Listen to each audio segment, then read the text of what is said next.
Thank you, Mr. Speaker. I rise to raise a question.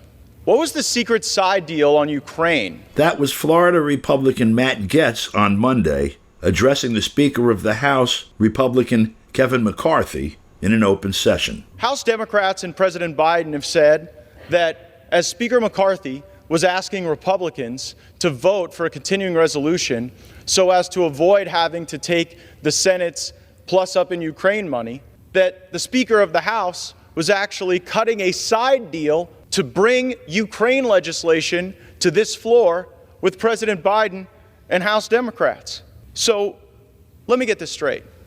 To extend Joe Biden's spending and Joe Biden's policy priorities, the Speaker of the House gave away to Joe Biden the money for Ukraine that Joe Biden wanted.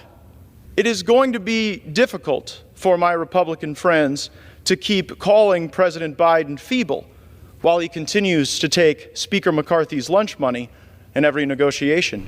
Gaetz pointed out that a majority of Republicans had voted against it. Ukraine has lost the support of a majority of the majority. The last time there was a freestanding Ukraine vote on this floor, it was last week. 101 Republicans voted for it, 117 Republicans voted against it. And I've talked to members of our own leadership who have said they didn't even know that Speaker McCarthy was negotiating a secret side deal outside of our conference, outside of his own leadership team, for the sake of Ukraine. According to the Hastert rule, which Speaker McCarthy agreed to in January, you cannot use Democrats to roll a majority of the majority, certainly on something as consequential as Ukraine. So for all the crocodile tears about what may happen later this week about a motion to vacate, working with the Democrats is a yellow brick road that has been paved by Speaker McCarthy, whether it was the debt limit deal, the CR, or now this secret deal on Ukraine. But it may be that Western support for Ukraine is not only in trouble in Washington. European Union Foreign Policy Chief Joseph Borrell was in Kiev Monday, where he proposed to Ukraine a new bilateral, multi-annual envelope of up to 5 billion euros for the next year. The European Union remains united on its support to Ukraine. We remain united. I don't see any member states faulting on their engagement to support Ukraine from the tools that we have. However, he may have trouble delivering on that. After this weekend's election in Slovakia, former Prime Minister Robert Fico will apparently become the next Prime Minister. He has already said he will cut off all funding and weaponry for Kiev. In addition to that, Hungary's Prime Minister Viktor Orban said Budapest wants to end that fighting, which he called a fratricidal fight between two Slavic nations, and he warned the rest of the world to stop getting involved. In an interview with Kossuth Radio Friday, Orban said the conflict between Kiev and Moscow is not our war. He called it a Slavic fraternal war between two countries, and for that reason said other nations should strive to isolate it, separate it, and prevent it from further spreading. He pointed out that unlike most of Kiev's backers who are far away from Ukraine, his country borders it directly.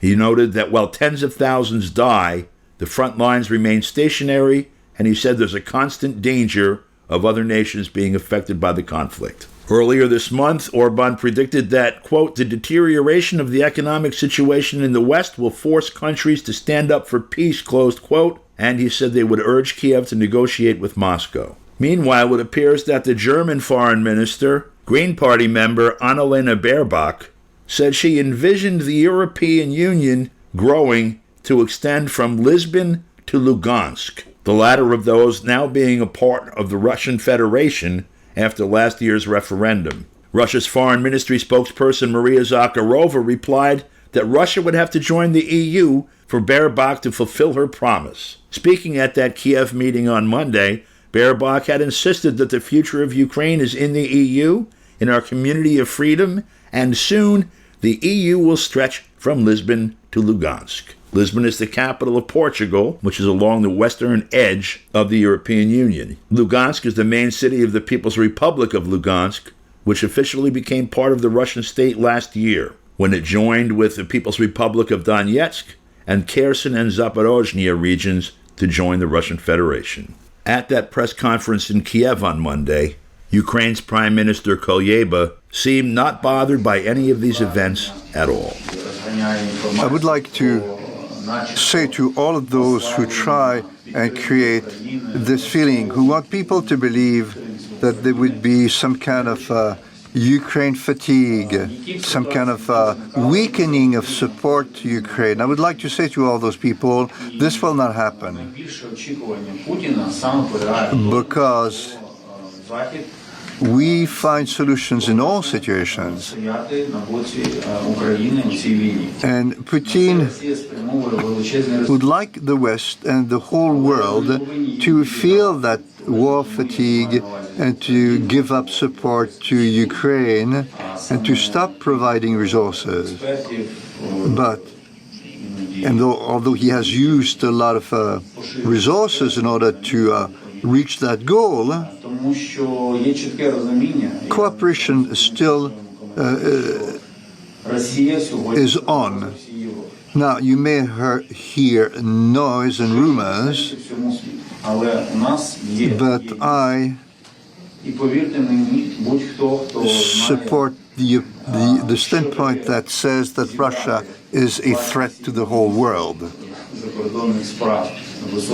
We are united over here, the 27 ministers of foreign affairs and the High Representative of the European Union and the other representatives of the European Commission all met here. This is not just a symbolic support. It is a specific mechanism, a practical mechanism that shows clearly that that narrative, that rhetoric that tries to make people believe that there is unity is a lie. There is a political will that was clearly demonstrated today here, and we've mentioned some very practical issues. We touched upon the whole range of issues, including anti-aircraft defense.